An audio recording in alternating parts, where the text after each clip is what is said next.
Hi everyone. Thank you for joining us today for a webinar on navigating AI's impact on industries you may not see coming. My name is Emily Newsome and I work at Taylor & Francis. We are an international publishing company and are part of Informa, much like Zephyr. Today we are going to be covering an introduction to both Taylor & Francis and Zephyr for those who may not be familiar with us, along with an introduction to our guest speaker and more about the book that he co-edited. We will spend most of the time today hearing from our guest speaker, followed by a Q&A. At the end, we will share some resources, including a special discount offer on our featured book. Now on to a bit of housekeeping. Firstly, please do enter any questions you have for our guest speaker in the Q&A section to the right of your screen. We will endeavour to answer as many as we can. Secondly, please note that this webinar will be recorded and we will share the recording with you via email, which will be available on demand should you wish to rewatch it or if you have to leave early. We also have a resources tab where you can find a link to our featured book, to the Zephyr Taylor & Francis Book Club, and a handout of these slides from today's webinar. For those of you who may not be familiar, Zephyr's award-winning asset and wealth management software offers portfolio construction, proposal generation, advanced analytics, asset allocation, manager screening, risk analysis, portfolio performance, and more, transforming multifaceted data into digestible intel. The award-winning technology empowers financial professionals to navigate a rising market. Zephyr was honoured with the 2025 FinTech Breakthrough Award for Best Wealth Management Company. It followed the previous year's 2024 FinTech Breakthrough Award for Best Overall Analytics Platform. Zephyr's asset and wealth management software allows asset managers to communicate their strategies more cost efficiently by using customised, on-demand template technology. To learn more about Zephyr, please do visit zephyrfinancialsolutions.com. Taylor & Francis is a world-leading publisher of trusted and peer-reviewed content that can help develop research-driven strategies, portfolio diversification, adapt to market changes, and establish new plans. Our trusted content is written by experts for experts, and we provide regular updates to financial global leaders internationally through our content. And some professionals who write for us include those working for well-known brands and banks and investment companies, such as Goldman Sachs and Morningstar. To give an overview of our financial journals, we publish over 500 articles a year across many different sub-areas, such as fintech and AI and finance. One of our journals, the Financial Analyst Journal, which we publish on behalf of the CFA Institute, continues to advance the knowledge and understanding of the practice of investment management through the publication of rigorous research. We have put together a small special collection comprising our most influential journal articles, and these are all free for you to read. This link will be included in the handout PDF slides in the resources tab of this webinar platform. We also publish content in print book and ebook formats, and these include practice-based content written by leading thinkers in their fields. For example, we have published a book on the ownership dividend, the coming paradigm shift in the US stock market, which details any changes away from dominant investment styles and approaches. We also have a series dedicated to responsible investing and have published a number of titles that both explain the field and the various approaches to responsible investing. So from electronic journal subscriptions and single ebook purchases to content licensing and advertising opportunities, we offer a way for everyone to engage with our trusted content. If you feel these resources would be helpful, please do contact us and we can review the best options for your needs. There are more details on how to contact us on the last slide of this presentation, which is also available in the resources tab. Another highly engaging publication of ours is Artificial Intelligence for Business, an implementation guide containing practical and industry-specific case studies, edited by Dr. Hemachandran and Dr. Raul Rodriguez. This publication provides a comprehensive overview of AI in business applications and how it is transforming different sectors.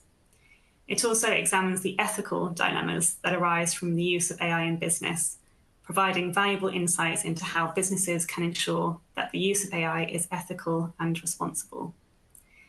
We are offering a special discount on this book today to be used on our website, routledge.com, and these details will also be provided at the end of this presentation.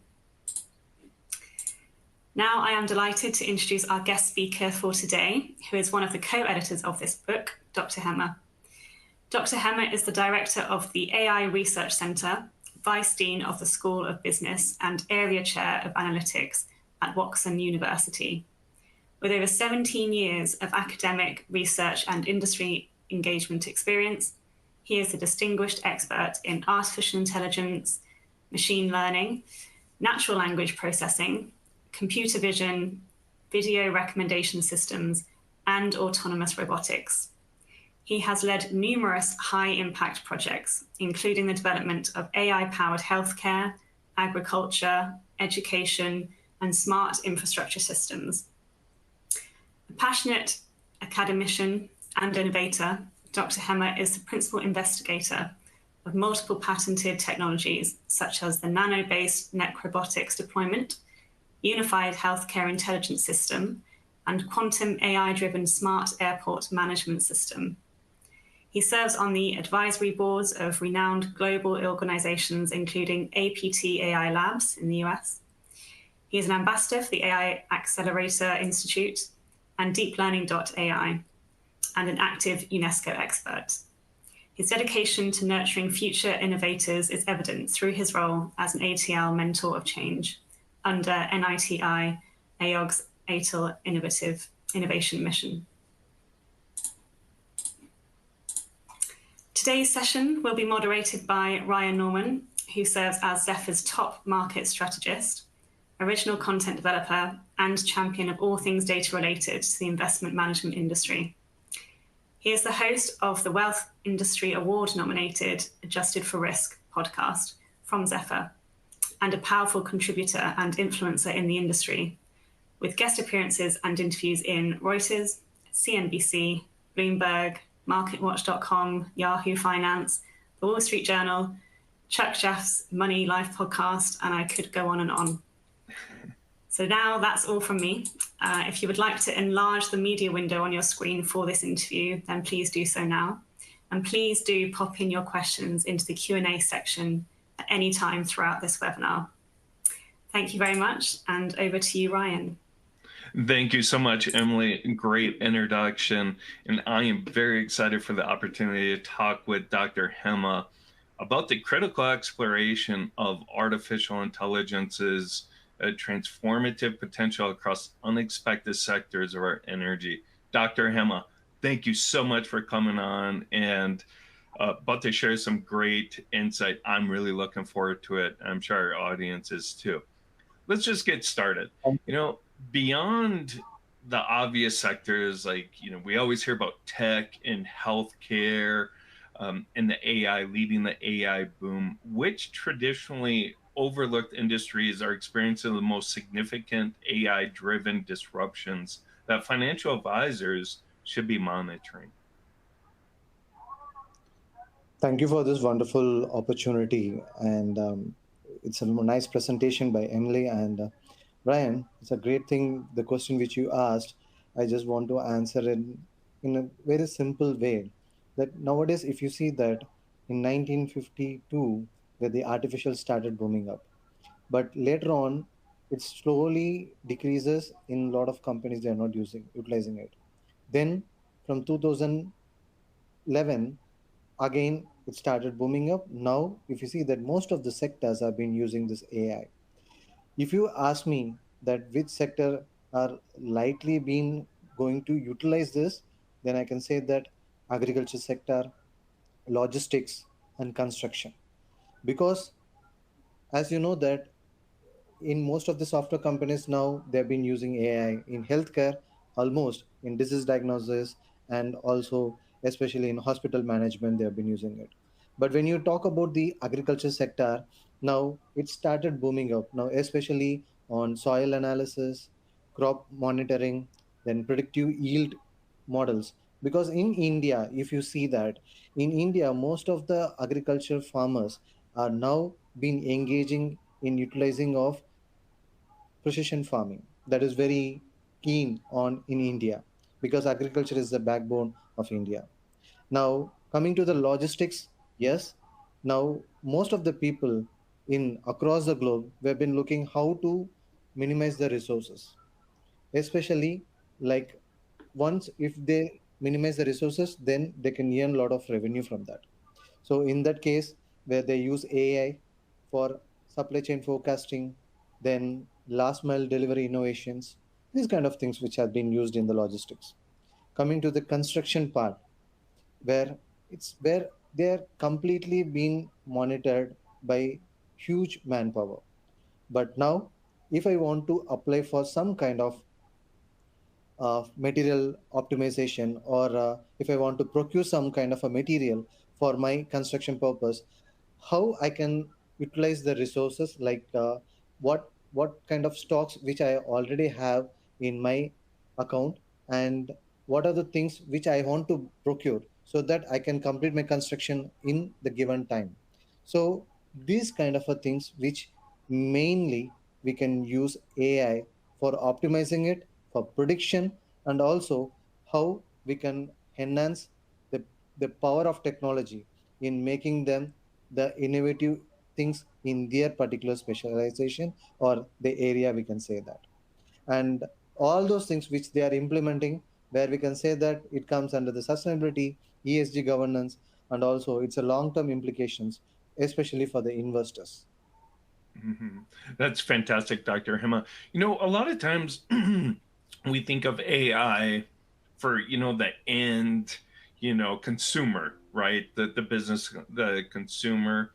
Have corporations really started to implement it, behind the scenes to maybe drive sales or operational efficiencies behind, more of the organizational aspect of the business? Have we seen that yet, or is that another aspect that businesses are really going to look forward to leveraging AI, and they haven't quite harnessed that power yet?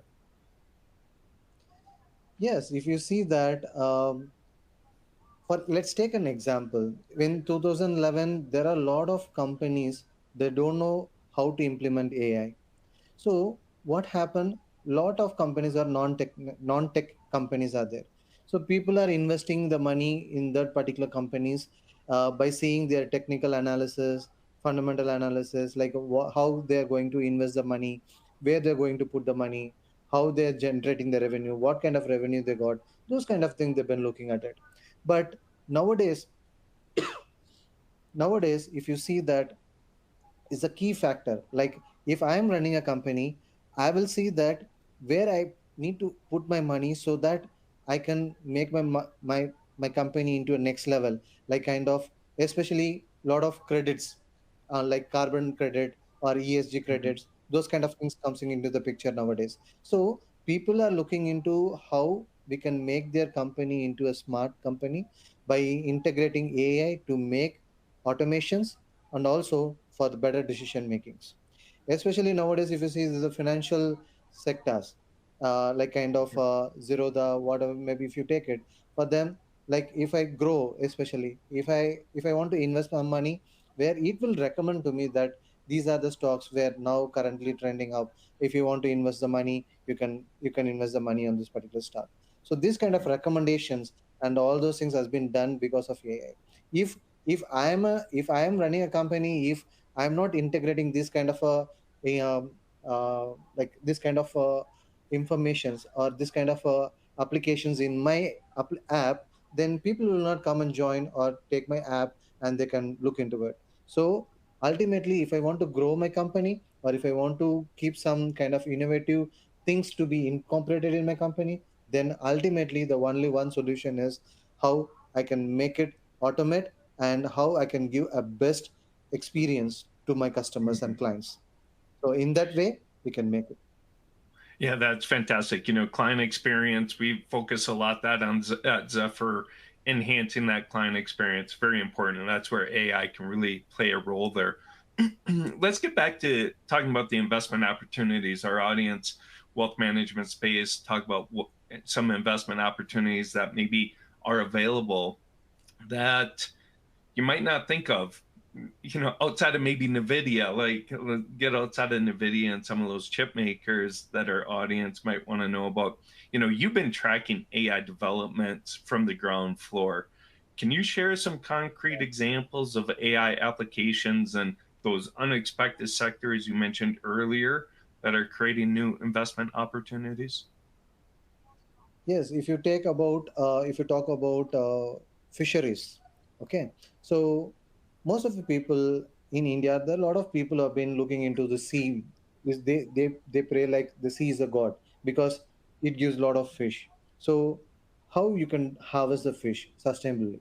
So in that case, we can use AI to track where we have a lot of fish population is there. So that you can just go trap them and you can come and sell it off. You can make a good business in that. And that also comes under the ESG investment agenda. Okay.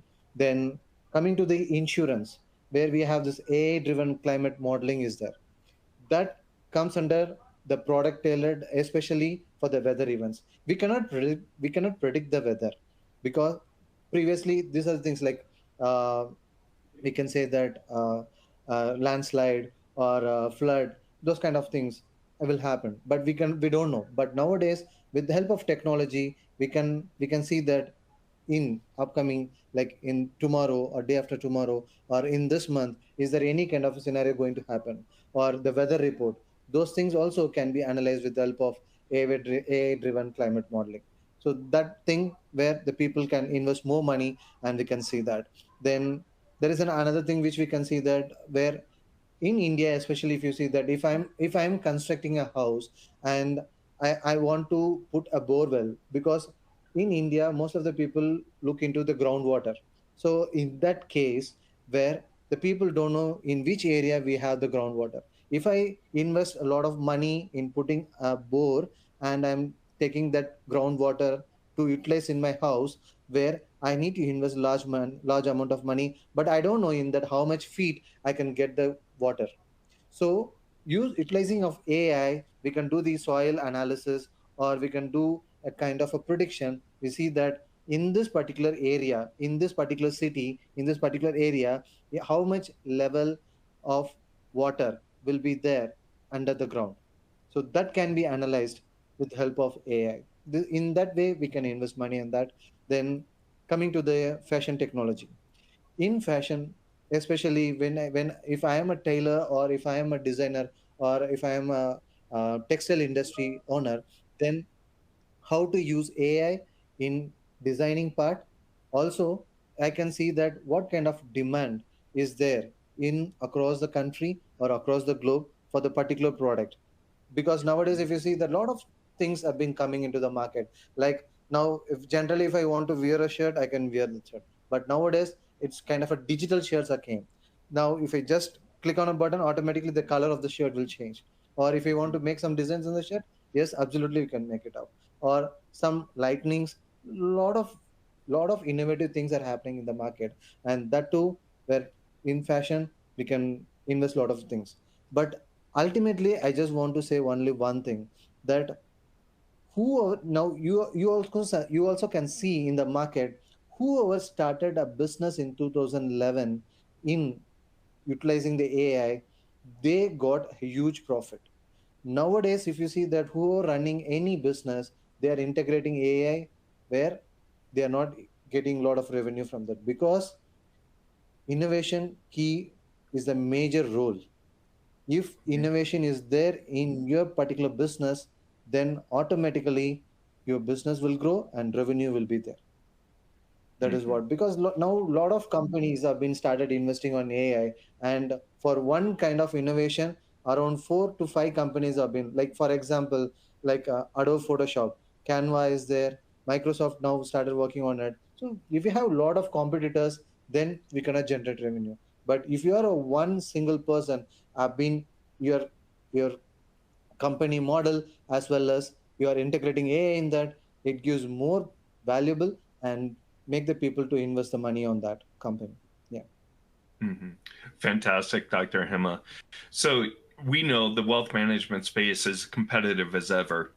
Financial advisors are faced with, like I said, trying to enhance that client experience, maybe try and develop a information advantage that sets them apart and distinguishes their practice from the others.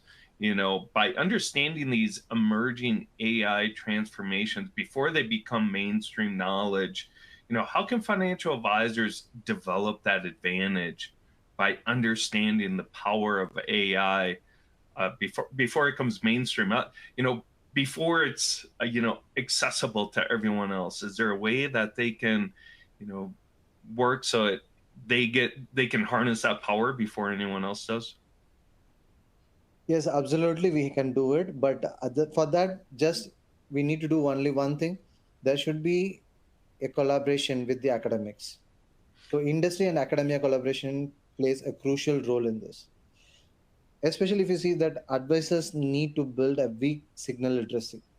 This means actively like tracking patterns, academic research, and startup activities, not just market reports I'm talking about. Hmm. Because in yearly signs of disruption, usually if it is a niche conference, like for example, I'm speaking at the next month GOVAI at Argentina, sorry, at Arlington, where I'm going to talk about the Edufix app. So when you talk about in these conferences, we can see a lot of people we are meeting up and we are discussing those things, but it is already in the market. But you need to get the details from the base. The base is the academic institutions or the research centers where they do research, where they do the patterns, because they ultimately work on open data sets, venture capital flows, and emerging verticals, what AI is going to be implemented in that. So all those things can be learned only if you've been connected directly with the academic institutions or the research centers. So that Yeah. will help them to understand how can gather the more information from that, and then we can make use of it for the wealth. Hmm. Fantastic. What we talk about portfolio adjustments all the time, and these new sectors, a lot of people, okay, we're probably overweight technology, the Megan 7 because of high concentration and all that good stuff. What strategic portfolio adjustments would you recommend financial advisors to consider to account for the AI's quiet revolution in these non-traditional sectors? Okay. In this, I will say only two words is diversification and timing. Because diversify into enabling categories, especially the companies building AI hardware, cloud platforms like Amazon Web Services and cybersecurity that will build or benefit regardless of sector. Then time investment into overlooked industries once AI adoption hit a tipping point, we can say that. For example, logistic firms that integrate AI routing can see margin expansion that isn't yet period into their valuations, we can say that, because the Mhm. key is gradual rebalancing, not chasing hype cycles. That is very important in this. Yeah. Yeah, very sage advice there. We talk about diversification a lot. It may not be a real sexy popular answer, but it's a very sound advice. Diversification, especially now, we've had a great run the past 5 years of technology. Had you not rebalanced, had you not diversified, your portfolio is probably very overweight in technology stocks. And for a lot of clients, as we age, that might not be appropriate now as it was years ago. So very sage advice there, Dr. Hema. you Yeah. know and back to wealth management, the financial advisors, as stewards of wealth management and being fiduciaries for their clients, how can financial advisors effectively communicate these complex AI driven market shifts to their clients in practical terms? I'm a big believer, the team at Zephyr is a big believer in communication, right? Communication, make sure you understand your clients to know how to communicate with them. How do you have any thoughts and tips on how financial advisors can help communicate in this AI driven world?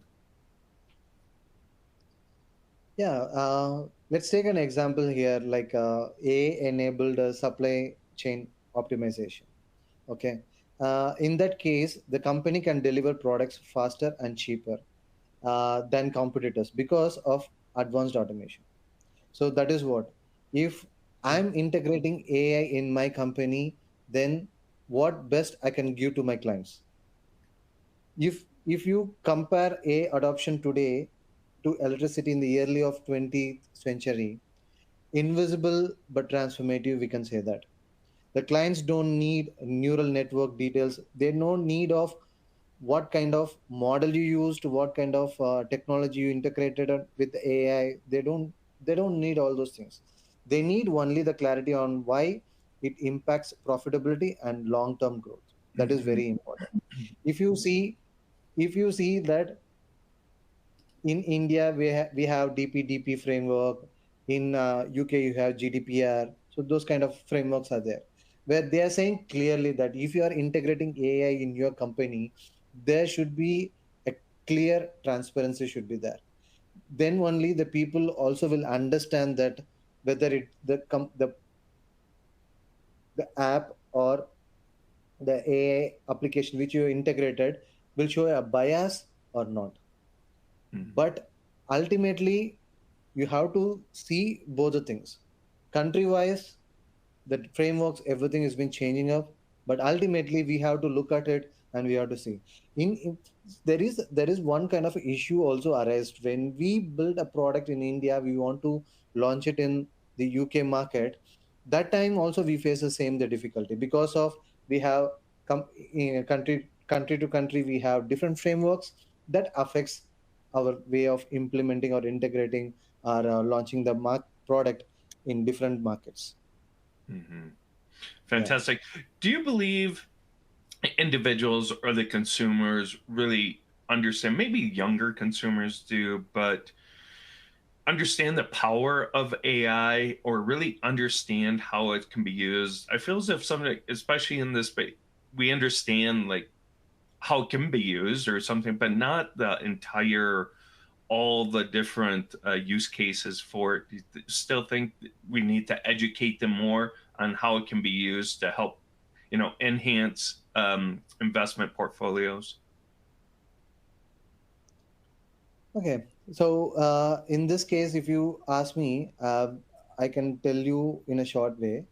Like for example, um, if I am a person, I don't know anything about AI, then if I want to integrate AI in my company to develop my business, to to get more clients, and also to give a best service to my clients, if it is a service company, so in that case I can recruit some people to work on building the product, or I can buy the product directly from the market and I can utilize it.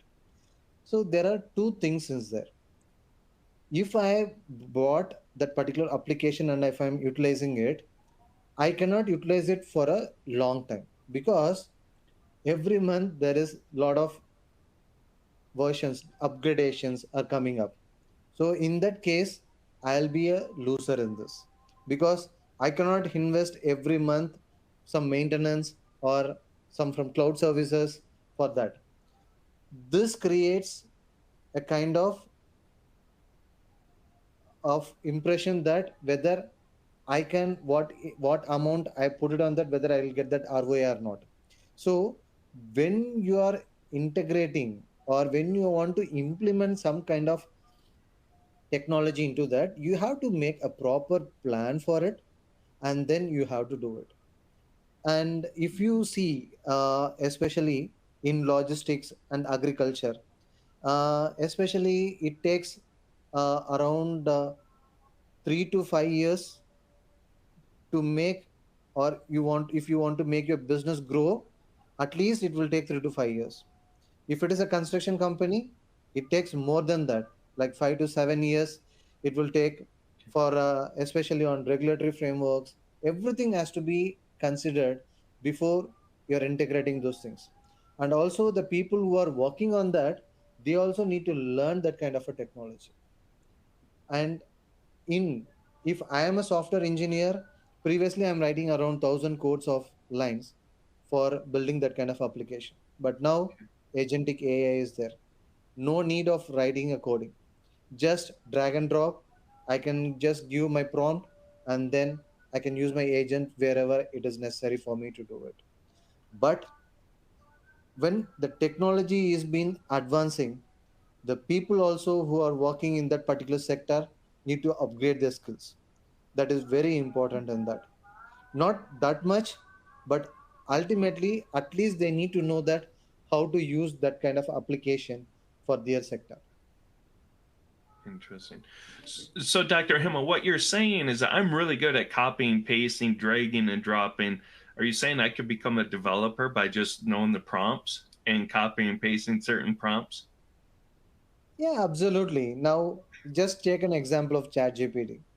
In ChatGPT, when you ask, like for example, if I am a digital marketing content writer, so just when I ask, act as a uh, uh, 10 years of expert in digital marketing, and then if you ask anything related to them, it will write in a kind of a professional way and it will give it to you.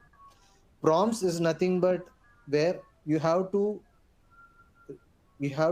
refine. But the thing is, like, it will not refine. Like if you do it for one time or second time, you won't get the proper output. If you fine tune it more than 3 to 4 times, then you will get a better result. So that is what, moving further, when the technology is going advancing, where we also need to upgrade the skills, not to know much on that how the backend is working. If you know just how to use this particular application, then what are the side effects of it, or if you see that what are the benefits and what are the drawbacks of it, pros and cons of that, then that is enough for you nowadays. Fantastic. We know in the wealth investment management space right now, companies that are AI related, like I mentioned, NVIDIA, those chip makers, and any technology companies that are really pushing AI that can see the benefits of AI and the boom of AI, their valuations, their market valuations, their price valuations are quite lofty. While other markets, valuations are, within historical averages. When do you think you're going to start seeing these AI transformations materially impact market valuations for these overlooked industries that you mentioned earlier? The valuations have already hit the impacted those companies that are really AI centric. But those other sectors that haven't, do you think the valuations of those companies are going to start to rise soon, or we've got some more time?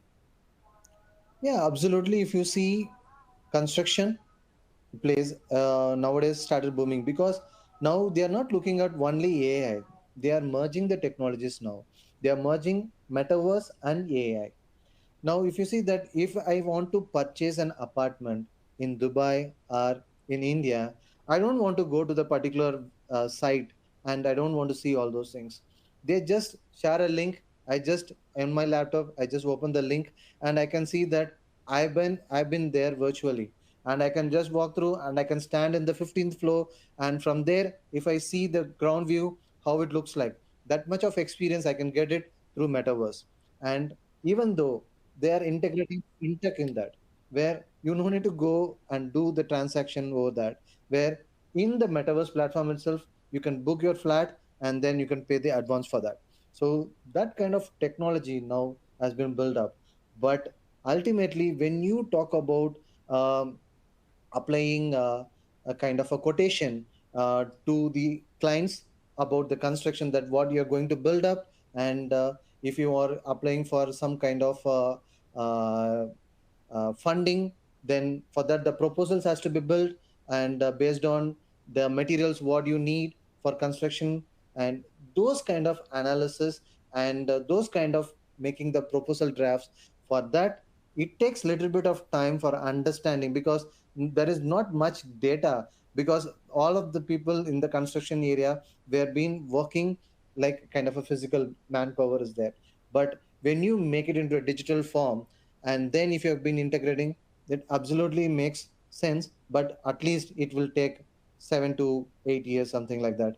But if you say at the same time, if you take the healthcare in India, previously everyone is having the medical receipts, or if you're going to a doctor where they give a prescription sheet where you have to maintain the records at my home and all those things. But now they make completely digital. Now I don't want to take my medical records in my hand. If I just go give my patient ID, automatically it will take all my records, historical record, and the doctor can suggest me that these are the medications we have been doing for the past 10 years. Now you have to do the continue the same medications, or you have to change the medication for your health. So a lot of changes are happening. But if you ask me in personal, I'll say that the construction and logistics and agriculture, these are the three main areas where it will grow up in the future. Yeah, interesting. If you would have asked me, you know, 35 minutes ago, what other sectors are, I probably would not have said construction in terms of AI and how the AI could really benefit the construction industry. So thank you for sharing that. It's a great shout out there for construction. We can't Right. have this conversation, as we know, there's no free lunches in this industry, no free lunches. So we can't, it's not all opportunities and returns. We got to talk about some risks when we're talking about investing. Beyond identifying those investment opportunities, what potential risks should financial advisors be aware of as AI disrupts these unexpected sectors of the economy? If you ask, just then I'll say only two things. One is ethical, and second one is the regulatory compliance. Because if a person having a land uh, and if I want to take a data using a soil sensors, especially I want to analyze the soil, and then I can predict and say that what kind of crop I can put it out there so that I can yield more money from that. So in that case, a farmer is using a soil sensor and taking the data, but whether the data will be storing on the cloud. So who is owning the rights of the data, whether Okay. the farmer or the cloud? Because if the data is in cloud, then no one is responsible for that. Okay. Same now, Gemini AI Studio. Now, when you upload your image and ask to generate a different style of images with the different kinds of dress, then in that case, the first thing it will ask you to give the acknowledgement. Especially, it will ask you that it will give you kind of a precautionary information that whether your data will be taken for training purpose. So moving further, when you do this kind of a thing, then if somebody is asking to generate an image of uh, hackers, or the killers of, or the thief of a bank happened in the last year, suddenly it will show our image in that. So those things we cannot predict what will happen. So this kind of a places we cannot upload our images. But at the same time, we have to see that the reason people are saying that transparency is very important when you're building some kind of applications. People has to understand that how it works, where the data is working on it, and how the data has been analyzed, processed, and all those things. Even though there are a lot of companies, when they are approaching our AI research center asking to build some kind of applications for them, they keenly say to that they want to inbuilt that application on their own system or the server. They don't want to put it on cloud because they are not believing that, or else they'll say that the data will go off. Mhm. So that is what important in that, mainly to look at these things. Yeah, I'm really glad you brought that up because without data, there's really no AI, right? In order to run AI, we got to have data, and it's a big investment opportunity right now. We talk a lot about it, is data centers and the boom of data centers and energy to support AI. But for financial advisors or the wealth management practice, industry, where they're trying to implement AI. I'm really glad you brought up data, because that's the number one thing that we often talk about is you got to get your data in line. You got to have your data infrastructure, in a good format so AI can leverage that data.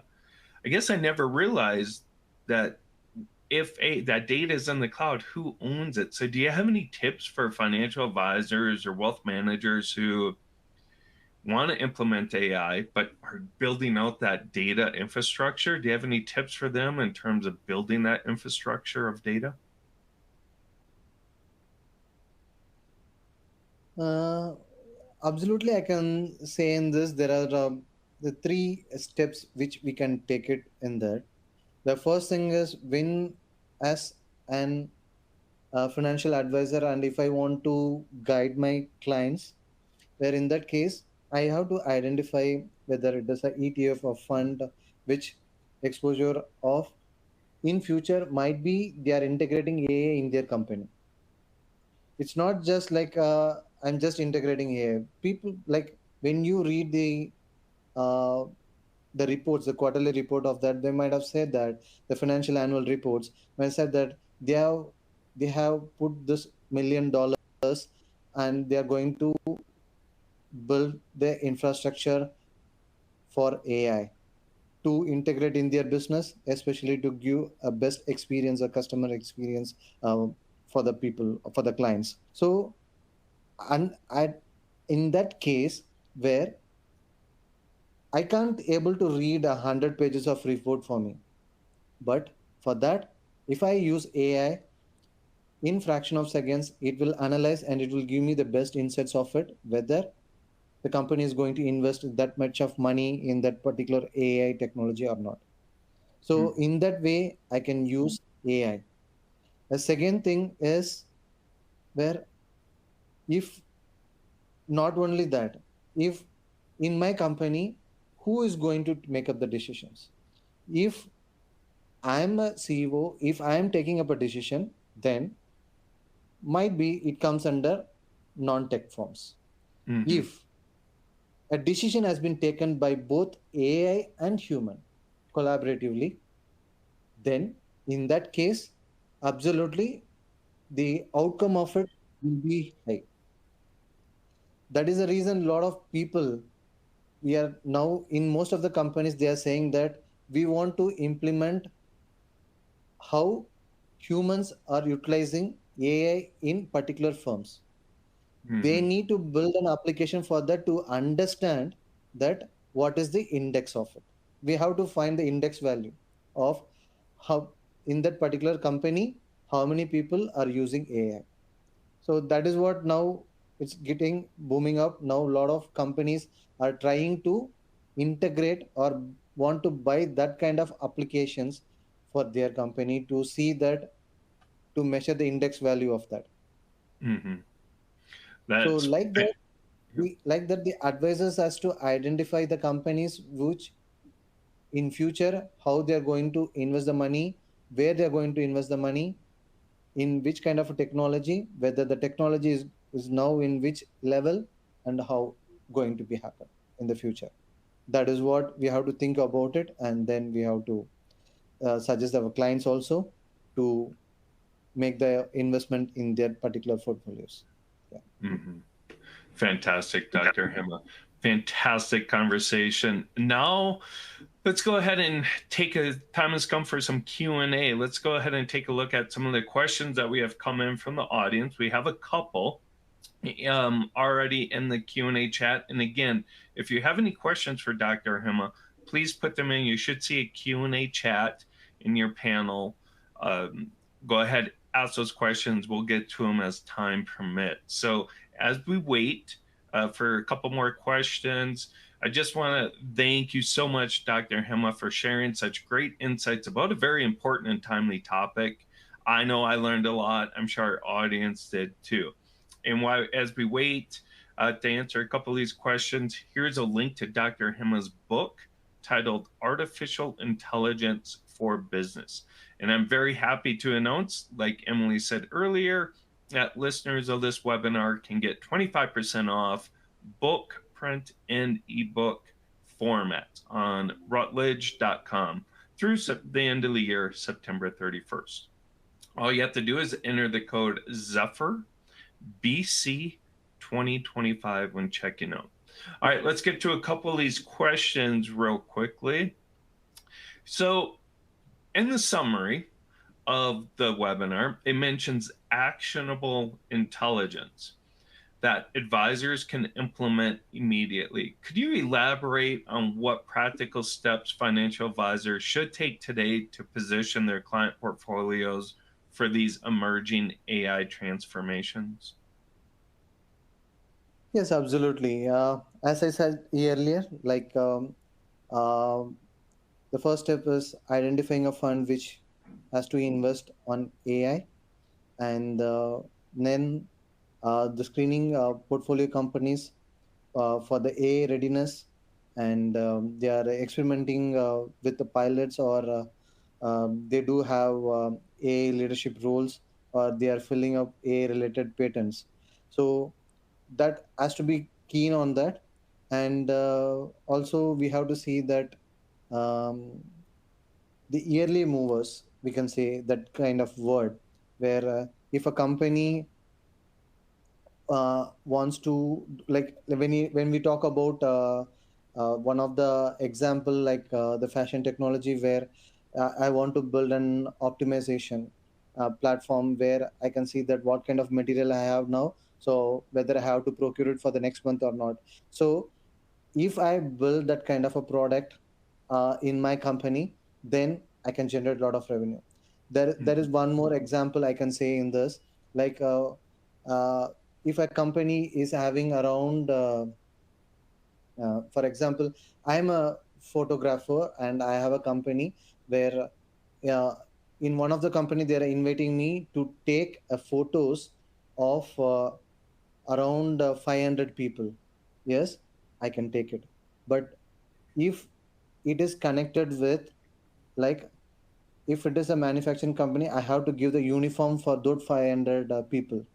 Now if I call a tailor to come and to measure the things, and to give uh, the the size of the shirt and pant for each one for 500 people, it takes a lot of time.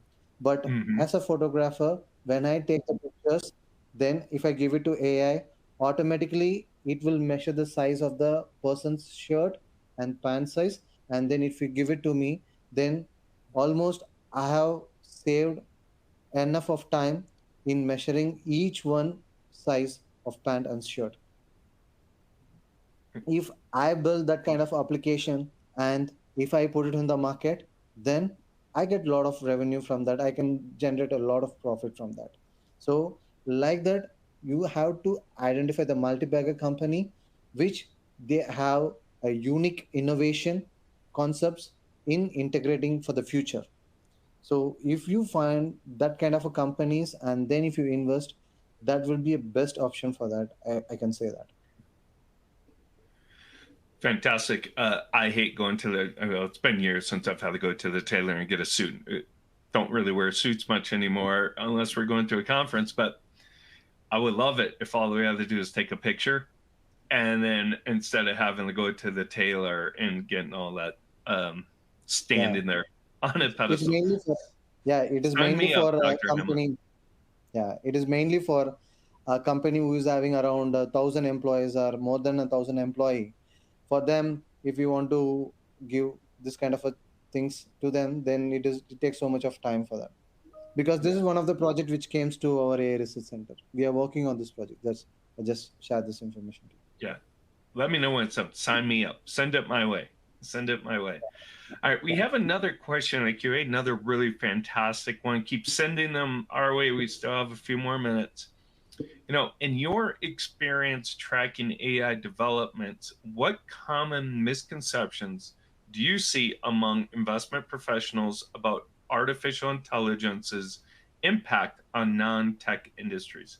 And how might correcting these misconceptions create competitive advantages?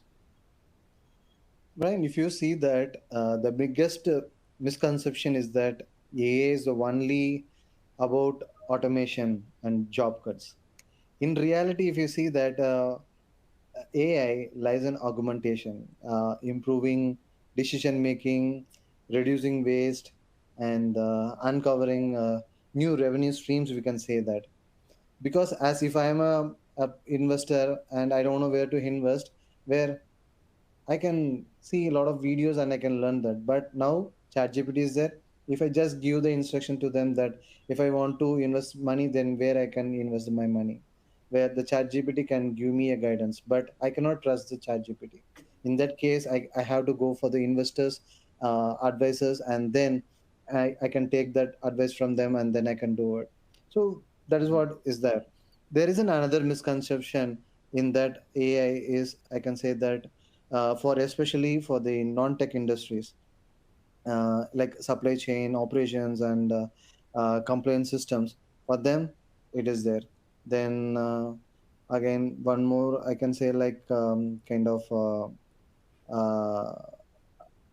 if the advisors, financial advisors wants to spot out the undervalued companies where AI is already boosting up efficiencies, but the market hasn't caught on yet.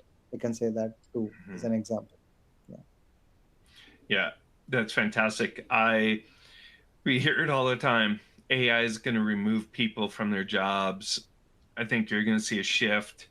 To me, in the wealth management space, I believe AI is just going to make wealth managers and financial advisors better. I think they're going to provide better solutions to clients, and I think it's just going to make their practices more efficient, which, in the end of the day, makes them better. I don't think we're going to see any job losses, maybe a shift in positions. But I think if you harness it correctly, it can help create your practice a better practice. So with that, let's see if we do have another great question and Q&A. How do you see these emerging technologies and AI and the AI landscape evolving in the finance sector over the next 10 to 24 months? That can be used in a lot of things. Like if I want to do market research and sentiment analysis, then we can use AI for this. Then predictive analytics and forecasting, we can do that. Portfolio optimization, we can do that. Then fraud detection and compliance, yes. Client adversary, we can do that. Then we can do from kind of automating due intelligence, then insurance recommendations, then yeah. So these are the things where we can integrate and we can see that a lot of emerging things can happen in this kind of thing. Yeah. Fantastic. While we wait, just to give a couple more minutes for people to ask any more questions, you can take a look at that slide that's up, just a thank you, where you can find more information about Taylor and Francis and Zephyr. While we wait for any other questions, and again, I would just like to thank Dr. Hema. Another great question, very active Q&A, I love it. How frequently should we be conducting portfolio reviews in the current economic climate regarding AI? Pardon? Can you ask me once again, please? Yep. How frequently should we be conducting portfolio reviews in the current economic climate regarding AI? If you ask me, I can say that every month, and because of now a lot of geopolitical things are happening, Yeah. that too we have to consider those things. In that case, we have to check every month. Interesting. Okay. Yeah. So yeah, more frequently, usually, most financial advisors probably do it monthly or have been, but rebalancing maybe should be more often with market movements quicker than ever. So another great question. Yeah. All right. We'll just pause here and reminder, you can get Dr. Hema's book here on Routledge.com. use the code Zephyr BC 2025 to receive that 25% discount for listeners of this webinar. And then there's more information. So thank you again, everyone, for participating and watching this very special webinar. Thank you, Dr. Hema. That's really all the time that we have for today. It was a great conversation. Please reach out if you have any other questions to Taylor and Francis or Zephyr, and we can also pass those questions on to Dr. Hema. So thank you for joining us today, and everyone who tuned in. We look forward to hearing more about how these trends may develop in the time ahead. Thank you, and have a great rest of your day. Thank you so much. Thank you so much, Ryan. Thank you, Emily. Thank you all.